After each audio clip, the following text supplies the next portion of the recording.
Soft gusts rattled the roadside bushes, sending brittle leaves dancing into the pale moonlit sky. Night had settled rapidly over the lonely stretch of highway, a ribbon of asphalt slicing through ancient pines. Only the occasional car sped by, its taillights a fleeting promise of warmth and company that the darkness here had forgotten. Yet beneath the trees lay a scene more heart-wrenching than any motorist could imagine. Lucy sat huddled against a rugged pine trunk, no more than 9 years old, her knees drawn tight to her chin. Clad only in a thin t-shirt and patched jeans, she trembled in the biting cold. Fresh tears carved rivulets down her cheeks, and every so often a choked sob escaped her lips. She dared not cry too loudly, fearful of the unknown creatures stirring just beyond the trees. Even an owl's distant "ooh" sounded like a lullaby of loneliness rather than comfort. Nearby, a lone figure crouched in the undergrowth. No stranger to hardship, her coat was ragged, her ribs pronounced beneath matted fur. She might have been mistaken for a wolf at first glance, but the glint of a battered collar told a different story. This was a German Shepherd mix, living on scraps, her shoulder marred by an old, healing wound. Months, or was it years, of scrounging near dumpsters and roadside trash had sharpened her instincts, teaching her to flee from stone tossers and shuttered-windowed humans who saw danger rather than distress. Yet something in Lucy's soft, frightened whine pierced the dog's battered heart. Two golden eyes lifted from the shadows, alert yet gentle. Lucy froze, imagining fangs and snarls, but her brief whimper was met not with violence, but with an almost tender submission. The dog inched forward, belly to the dirt, ears pinned back in a plea.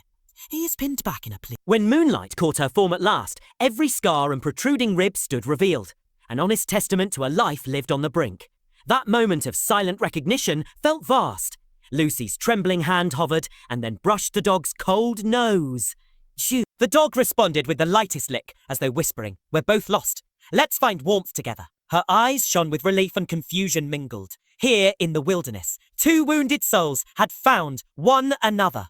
By leaning into the pine's rough bark, Lucy and her newfound companion shared what little warmth they could. Lucy's arms wrapped around the dog's scarred neck, and the dog pressed close, her licks turning gentle and reassuring. The forest's night song, a soft breeze, an owl's lament felt less eerie now, like a soundtrack to their fragile alliance. Then came the distant hum of an engine. Headlights swept across the dark guardrail, skimming the ditch where they lay hidden.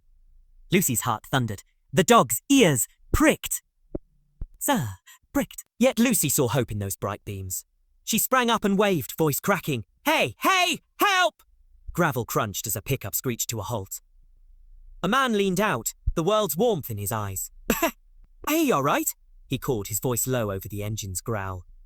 Lucy's words lodged in her throat. The dog took in the stranger, body coiling protectively. The man, Ethan Roy, as he would soon introduce himself, was a volunteer firefighter with a soft spot for animals. He shut off the engine, hands raised. "I'm not going to hurt you." He soothed. At his gentle invitation, Lucy edged forward. The dog growled once, then fell silent, when Lucy reached out and rested a trembling hand on her flank. In minutes, Ethan had Lucy wrapped in a blanket from the back seat, while the shepherd, battered and limping, curled on the floorboard. As they rumbled toward the nearest hospital and an emergency vet next door, Lucy managed a few halting sentences. A fight at home, a hurried ride. The promise someone would return, but no one did. She had wandered here, shivering and hungry, until rescue arrived beside her. Under sterile hospital lights, nurses discovered Lucy suffered only from exposure, malnourishment, and emotional shock. Her body bore no broken bones, but her spirit was fragile. Next door, Dr. Harper gently sedated the dog for X-rays. They revealed old fractures, flea-ridden fur, and a shoulder gash needing stitches. With time, care, and trust, Dr. Harper said, "She can recover fully." Ethan didn't hesitate. He offered to cover all cost, and if needed, foster her himself. Late that night, while Lucy slept fitfully in a narrow hospital bed, the dog, groggy from anesthesia, awoke to Ethan's soft strokes. Though her eyes flickered with fear, she did not snap. She sensed kindness. Soon after, Child Protective Services learned Lucy came from a troubled home and promised a safe placement. But when social workers spoke of separating her from the dog, Lucy's tears fell anew. Only after earnest appeals did they grant visits to Ethan's modest house at the edge of town. On those first visits, the dog, tentatively named Willow, roamed the backyard under sad-eyed caution. Weeks passed. One rainy afternoon, Lucy slipped from her new foster home, driven by a desperate need to see Willow. She found the gate ajar, ducked inside, and was met by Willow's bounding joy. Lucy collapsed in the drizzle, sobbing into Willow's damp fur. "They won't let me keep her," Lucy wept. Willow whimpered, as if echoing her pain. Ethan knelt beside them, promise heavy in his voice. "I'll work with your social worker. We'll figure this out," he vowed. As if in response, Willow leaned into Lucy's gentle hand, trusting the child's soft touch. It was then Ethan asked, "What should we call her?" Lucy's face brightened. "A willow," she whispered, "like the tree that bends but doesn't break." Over the next month, Willow's limp eased and her coat shone with new life. Lucy's confidence grew too, yet legal hurdles loomed. Ethan filled out foster care paperwork, determined to bring both child and dog under one roof. Then came a stormy afternoon that tested their bond.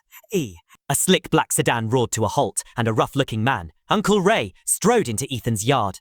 Lucy's lip quivered. "Ray," she breathed. His voice barked across the yard. "You're coming with me?" Hands gripping her arm. Ray ignored Ethan's protests. Fueled by protective fury, Willow sprang forward, hackles bristling, teeth flashing. A single snap at Ray's leg sent him staggering back. "That beast! Keep her away," he snarled, retreating to his car. Lucy sank to her knees, hugging Willow as tears of relief mingled with rain. Ethan dialed the authorities. Ray's criminal record surfaced quickly. CPS expedited a permanent guardianship for Ethan and Willow. At last, on a crisp autumn morning with golden leaves drifting through the air, Lucy arrived at Ethan's home, carrying a small duffel bag. The social worker's warm smile said it all. Lucy's foster placement was approved.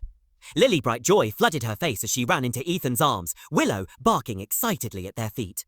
In that moment, the lonely girl and the ragged dog, who first met on a desolate highway, found a new life together.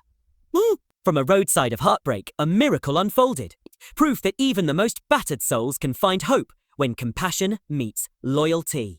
And so, under one roof, Lucy, Ethan and Willow began their forever family, bound by rescue, devotion, and the unspoken promise that neither would ever walk alone again. Life in their little home settled into a comforting rhythm. Each morning, sunlight filtered through lace curtains as Lucy padded downstairs in pajama pants, Willow waiting at the bottom of the stairs with her tail thumping against the wooden floor. Slaw. The aroma of toast and coffee mingled with damp earth from Willow's morning walk, where Lucy would coax her friend through dew-soaked grass, marveling at how confident Willow had become, no longer flinching at passing cars or mysterious noises in the yard. Their laughter echoed down the hallway as Lucy slipped on Willow's leash, and the two explored new paths together, forging a bond strengthened by every shared step. But just when they thought they knew every twist of their neighborhood, an unexpected discovery lay ahead. On weekends, Ethan taught Lucy how to care for Willow's glossy coat. Her brush strokes, gentle and steady as Willow, leaned into each pass, eyes half closed in contentment and They trimmed Willow's nails, cleaned her ears, and applied fresh bandages where tiny scabs had formed, visible proof of how far she'd come. Meanwhile, Lucy confided in Ethan about school. Fears of fitting in, missing her old life, and the bittersweet ache of new beginnings. Ethan listened, offering quiet wisdom over warm mugs of cocoa, reminding her that courage wasn't the absence of fear, but the choice to keep loving despite it.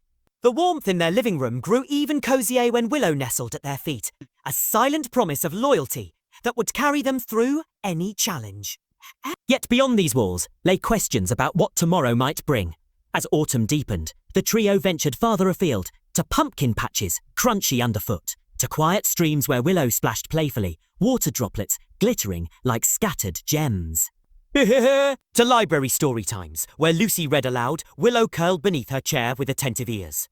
Neighbours marvelled at their unusual family. Girl, dog, and firefighter turned foster father, and often paused to offer friendly greetings or treats for Willow's ever-wagging nose. With each passing day, Lucy felt her past loosening its grip, replaced by hope blooming like late-season chrysanthemums. But just as their bond seemed unbreakable, a knock at the door, one chilly evening, would challenge them in ways they never imagined.